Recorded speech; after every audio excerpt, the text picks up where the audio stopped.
While I definitely do respect Lyrical for being so Vanguard it almost hurts, being the unofficial 6th nation to Standard's color pie and sticking out like a sore thumb because of it, though pitting some teenagers against gods, criminals, and soul-eating demons like its Fire Emblem is pretty funny, but within it is a sweet successor to the past Bermuda Triangle, keeping its visual style present, along with its reputation for exclusive skills and one-of-a-kind toolkits. LISCIAFAEL is not extremely unique among Standard decks, but she is unique in that she is one of the few Lyrical decks to just be wearing her idol outfit in her normal printing, with mostly everyone else just wearing the same outfit over and over again, which, yeah, it's good, but I don't want to have to buy an LSR just to have my deck look different. But even then, her art is cooler than most LSRs anyways, with a good girly pop style and the most expressive animation in recent seasons. She and her having a divine skill, all for pretty cheap, made me build it and buy a silver rare online. And then I pulled an FFR in a pack. Now, am I a bad person for playing a deck full of teenage girls as an adult male? No. Normal people can recognize a character explicitly stated to be a child as a character equal to any other kid, and you can just like characters without needing to fuck them. LISCIAFAEL is girly, but that's what's cool about her. And thinking femininity automatically equals sex is not a good thing to do. But am I a bad person for pitting my cat girls against some eldritch horrors beyond comprehension? Maybe, but in reality, also no, because child safety laws be damned, that's an even fight. And just like in Fire Emblem, Bushiroad has bred these child soldiers with eugenics-level skill inheritance at rates never before seen. This all leaves LISCIAFAEL with a pretty impressive kit all put together. It all starts with the star of the show herself, the destined one of Supremacy. When attacking, while not boosted, she can Energy Blast 3 to put any number of your rearguards into Soul. For it, she gets an extra drive check and 5,000 power for each rearguard put to Soul. After she attacks a grade 3 or greater Vanguard and has 6 or more in Soul, she can Counterblast 1 to activate her Divine skill, restanding with -1 drive, but also giving you, the player, a continuous effect to give your LISCIAFAEL Vanguard a permanent 5,000 power and an extra critical for the rest of the game, even during your opponent's turn. The immediate strategy is to buff units as much as possible and keep up a big field for LISCIAFAEL to get stronger. A recurring way of doing this is that your rearguards have effects when put into Soul. Lassica draws you a card and forces the opponent to use 2 cards from hand to guard for the rest of LISCIAFAEL's attacks this turn, meaning you can force a pretty hard guard twice on your Divine skill turn. And the recent addition in DZ10 can restand a back row rearguard when put to Soul, along with putting a card from drop into Soul on place. Gladiel is a grade 1 that gets 5k when boosting if you're on LISCIAFAEL, and when put to Soul she draws you a card, and also countercharges if you haven't done so previously this turn. There's also High 5, which lets you draw a card and either call a card to rear or discard a card. The rearguard called gets 5k and the effect to give another 5k when they leave the field. On top of that, you can play from your drop zone for Counterblast 1, or Counterblast none if you have a Vanguard with Divine skill. And Nelinia, on place while you're on LISCIAFAEL, can Counterblast 1 to put a grade 2 or less normal unit without Sentinel from your Soul back to your hand, and then you can Soul Charge 1 to replace it. When boosting, however, she can Soul Blast 2 to get 10k, making her the go-to option for restanding a back row rear. And finally is Albelina, who gets 5k if you're on LISCIAFAEL, then when LISCIAFAEL attacks and you don't have another front row rearguard, you can once per turn Counterblast 1 to restand her, and if your opponent's at grade 3 or greater, she gets 10k. LISCIAFAEL's ride line is definitely outclassed by Willista's, since using Willista's grade 1 and 2 along with the Gem Order Illumerays will net you an extra card in hand by turn 2, as opposed to LISCIAFAEL's ride line only netting you a positive card in hand by turn 3. Only real benefit is that LISCIAFAEL's ride line will net you an extra card in Soul, but Soul isn't like the hugest issue. But at the same time, Illumerays is... and frankly, I don't have the money for it. Luckily though, the original ride line works perfectly fine. So here's my build. Meredith on hit can check top 7 for any order to put into hand, Regalis pieces included. The Regalis piece of choice is Fire Regalis to check top 5 for another unit to call to rear. On top of that though, I'm running Elementaria, 3 high 5s, and whatever this common is, I forget its name. Big ass forehead girl. It's a grade 2 blitz order that costs a counterblast but gives a 5k shield for each of your empty circles, which is kind of like the entire thing that LISCIAFAEL's got going on, so it's not a bad choice. I also run 4 Lucio to get Persona shield tickets. They're grade 0 10k shield blitz orders that you can only get if you're running a Persona Ride Vanguard. Using one also sets your orders to 2 for the turn, meaning you can play another or any other blitz order, and they're actually 15k shields if the opponent has a crest other than Energy Generator. Finally is Eileen, who when boosting a rearguard can check the top card of your deck and put it on the top or bottom. Even better though is Resius, who is a 3k grade 1 rearguard that when placed gives another unit 10k for the turn. So already we're trying to stack up Albelina as much as possible with LISCIAFAEL's multiple drive checks, and on top of this, just throwing 10ks for fun is pretty cool. My opponent today, once again, is Dan, playing Drajeweled. Coming soon is a new grade 3 for Drajeweled, Magnus, who can give rearguards drive checks, but whether or not he's outclassed IGNIS is very much up for debate. Drajeweled IGNIS has a great toolbox of effects that make him very valuable. Varpula can put himself into Soul to draw a card when you Soul Blast 4 or more at the same time for your Vanguard's effect. and if you haven't stood a rearguard yet, he restands one if you're on Ignis or can reveal one from your hand. Zagon on place, soul charges one and then calls something from soul to rear, so long as you're on Ignis or can reveal one from hand. Similarly, for the exact same clause, Nocturcio acts as a 15k shield, but when placed on rear, can counterblast one to draw a card and put two from drop into soul. Falcratia is a strong attacker that also builds up soul, but also can put herself to soul to draw a card at end of turn, so long as you're on grade 4. Finally, in the Valley of Grade 4s is Forbid All that can search your deck for any grade 4 as well as a grade 3 to call to rear. Or really just 2 grade 3s to call to rear. Your pick. Drajeweled Ignis specifically can put 2 cards from drop into soul at start of battle phase. And then if you have 4 more cards with different grades in soul, your entire front row gets 15k for the turn, essentially making up for not being able to Persona Ride with a little bit of extra power on top. Next, when he attacks, you can Soul Blast 5 cards with different grades from your soul, with Drajeweled counting as any grade you like, to retire the opponent's entire back row, set the opponent's front row to 0 power, and give your Vanguard a critical. Quite strong. Another kind of recent addition is Lithosager. On place, he can Energy Blast 3 to draw a card, and once per turn when attacking, gets 10k for the turn if you have 4 or more different grades in soul.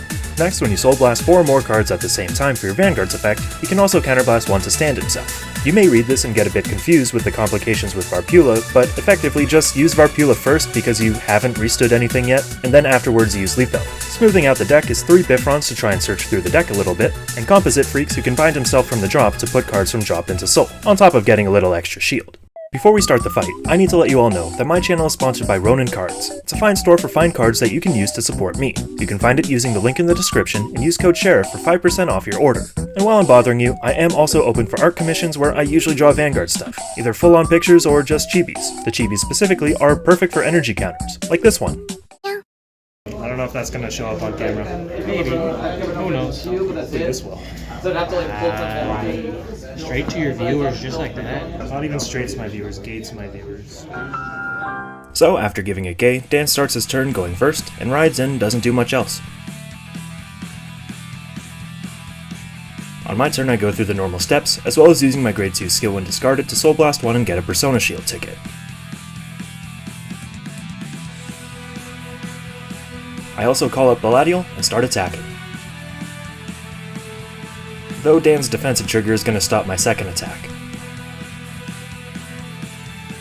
Dan rides up and his grade 1 gets called to the back row, where he'll get 5k when it boosts.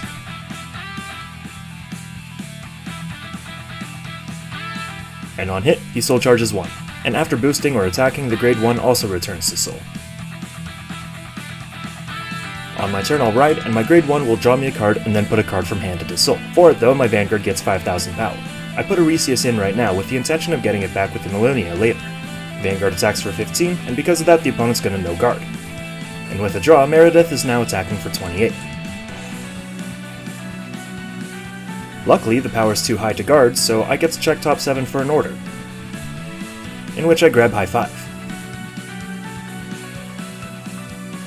Dan moves on to Drajeweled, and with the grade 2 skill when rode upon, soul charges 1 and draws 1 because it has 3 different grades in soul.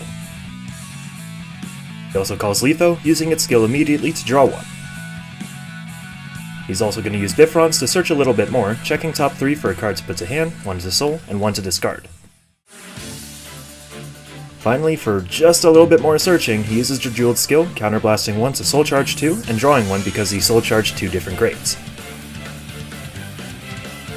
Now with Varpula, Letho attacks for 18k, to which I guard for 20. Drajeweled attacks, using its skill to Soul Blast 4 cards with different grades to set my Vanguard's power to 1. And then because Letho saw its Vanguard Soul Blast 4, he's going to counterblast 1 and restand. The Twin Drive luckily reveals nothing, and I luckily get a draw trigger. So now I'm at 10,001 power, Letho can't hit, so he attacks the rearguard. On my turn I discard high 5 because I can play it from drop, and ride LISCIAFAEL. First off is my grade 2 skill when rode upon, Energy Blasting 3 to draw 1 and soul charge 1. I'm going to start my main phase by activating high 5 for my drop, not counterblasting 1 for its cost because I have a Vanguard with Divine skill, a wonderfully simple card with a simple name, but I'm dyslexic. Lassica is going to get called out, getting 5k from high 5, and also getting the ability to give 5k when she leaves the field. Next is Nalinia, counterblasting 1 to grab back my Oresius, and after a quick soul count to see what I need, I do decide to soul charge 1. The Rainbow Cycler gets called down, and I'm going to get another Persona Shield ticket. Finally is Oresius hitting the field, giving Vanguard 10,000 power. First attack comes in for 28k, to which it gets no guarding. Nalinia boosts, and with her skill, Soul Blast 2 to get 10k for a 33k attack. Because of Composite Freaks getting shield, this is 38 and Dan guards. When LISCIAFAEL attacks, I Energy Blast 3 and she eats every single one of my fucking rear guards. This fucking gluttonous beast. Still though, I have some effects. Gladiol is going to countercharge 1 and draw 1, and then Lassica is going to counterblast 1 and draw 1 and give my Vanguard a guard restrict. Finally is Lassica's additional effect from high 5, giving my Vanguard another 5,000. So after a quick count, this is 53k with 3 drive checks.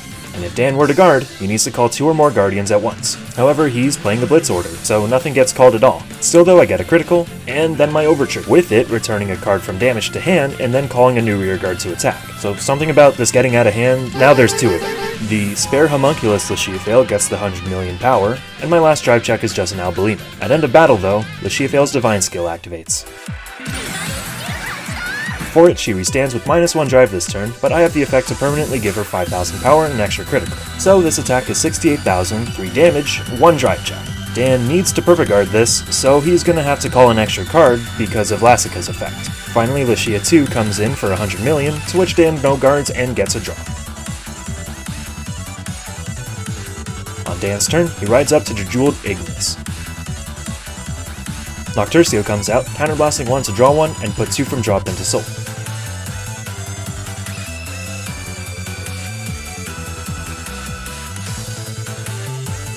And at start of battle phase, Ignis puts 2 cards from drop into soul. Doing so and having enough soul will also give the front row 15,000 power. The first attack comes in at 36k, to which I guard for 33, but actually 38 because LISCIAFAEL still has an extra 5,000. Ignis now attacks and Soul Blast 5 with different grades, retiring my back row, getting a crit, and setting my front row unit's power to 0. Both Farpulas are going to see the Soul Blast, putting themselves into soul to draw 1 and also restating Nocturcio. Lithosarger also sees the Soul Blast and restands himself. And so here's where we have to explain something. Despite the fact that LISCIAFAEL's Divine Skill gave her 5,000 power permanently, Drajeweled doesn't give a fuck. Drajeweled's effect, decreasing the power to 0, is basically a debuff of exactly what their power is currently. So right now, all effects together is putting LISCIAFAEL's power to 18.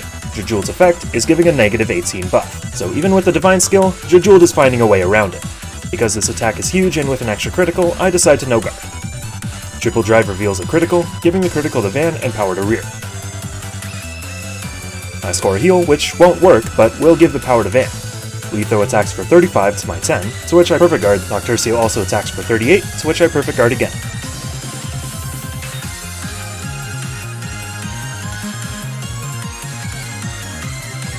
On my turn I Persona Ride, and then activate High 5 again. Drawing 1 and calling Albelina to rear, getting 5k with the effect. I don't plan on putting her to soul, but it's another 5k on a restand, so not bad. Finally, 2 Resias get called, giving 20k to Albelina in total. Attacking for 26, Dan guards for 28. Albelina attacks for 50k, wiping out 4 cards out of Dan's hand. LISCIAFAEL then attacks, eating a moderate 3 rear guards, making her attack for a modest 43k with 3 drive checks. Albelina also restands because I don't have another front row rear guard, and because the opponent's at grade 3 or greater, she gets 10k. LISCIAFAEL still gets perfect guarded though, but that's fine enough. I didn't want triggers anyways. But Albelina attacks for 60k, dealing the 6th damage, which is a heal. Game's not done yet. Dan is going to stand and draw, Energy Blast 7 to draw 1, call Bifrons, and activate the 2 Composite Freaks in his drop zone, putting 2 from drop into soul.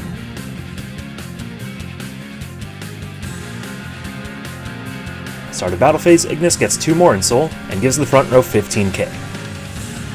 I'm back to the normal 18,000 power, so Litho attacks for 35, and I guard. Ignis attacks, because there's no other restander but Litho, and Soul Blast 5 to set my power back down to 0. I get in a free perfect guard thanks to Elementaria and the opponent having triple drive.